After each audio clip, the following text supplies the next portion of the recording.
Assalamualaikum warahmatullahi wabarakatuh. Bismillahirrahmanirrahim. Alhamdulillahirabbil alamin. Allahumma shalli wa sallim ala sayyidina Muhammadin wa ala alihi wa sahbihi ajma'in, amma ba'du. Para pemirsa hafizakumullah. Sering di bulan yang mulia, di bulan puasa ini kita berlomba-lomba mengkhatamkan Al-Qur'an. Lalu gimana sih tuntunannya Rasulullah atau tata cara yang diajarkan oleh para ulama dalam mengkhatamkan Al-Qur'an? Yang pertama, ada yang menarik bahwasanya sebelum kita masuk kepada doa dan lain sebagainya, tata cara saat kita menghatamkan Al-Quran.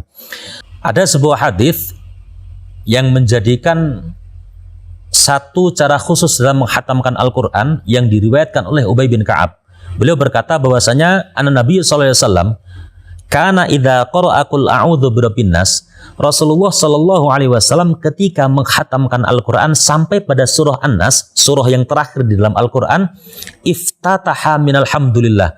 Beliau melanjutkan, menyambung lagi membaca suratul Fatihah, thumma qara'a minal Baqarah ila wa ulaika humul muflihun. Kemudian beliau menyambung sampai pada surah Al-Baqarah ayat kelima, sampai pada wa ulaika humul muflihun.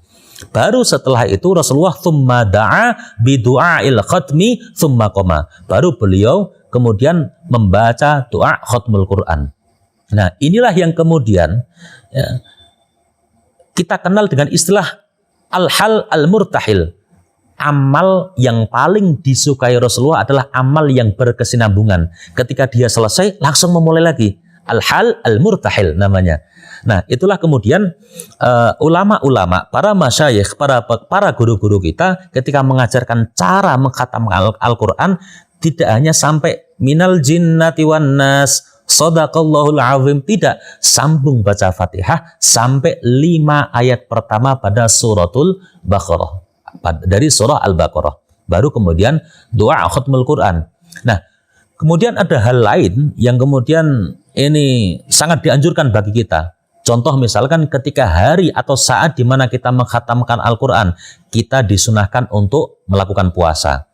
Pada saat khatam Al-Quran, kita disunahkan mengumpulkan keluarga kita, mengumpulkan saudara-saudara kita untuk berdoa bersama. Karena apa? Masyhur kita ketahui bersama bahwasanya majlis khatmil Quran, majlis di mana di situ diadakan khatam Al-Quran, yang mengamini doanya adalah 40.000 malaikat. Ini kesempatan yang luar biasa, yang sangat istimewa sekali. Boleh jadi kita dengan segala kemaksiatan yang kita lakukan, ini hijab atau penghalang kita kepada Allah menjadi sangat tebal sekali.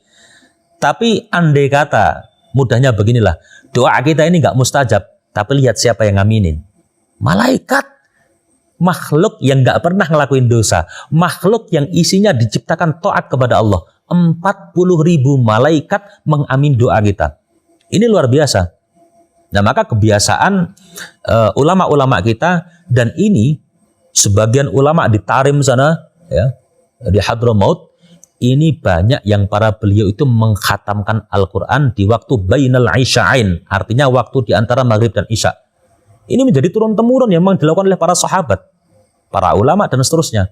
Ketika habis maghrib, para beliau ini mengkhatamkan Al-Quran, mengumpulkan baik dari anak, cucu, istri, saudara-saudara yang lain, tetangga, yuk kumpul yuk, kita doa khatmil Quran.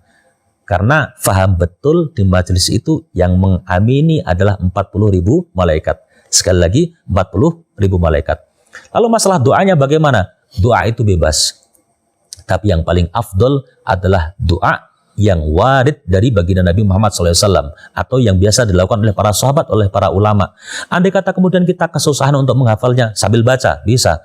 Atau kemudian kita susah untuk melafadzkan bilaghatil arabiyyah dengan bahasa Arab, ya sudah, doa dengan bahasa kita masing-masing. Doa dengan bahasa Jawa boleh, dengan bahasa Bugis juga boleh, dengan bahasa Sunda boleh, dengan bahasa Inggris juga boleh. Bebas. Tapi kalau bicara masalah afdol, adalah afdol dengan doa-doa yang pernah dilantunkan oleh baginda Nabi, oleh para ulama, dan para masyayikh kita.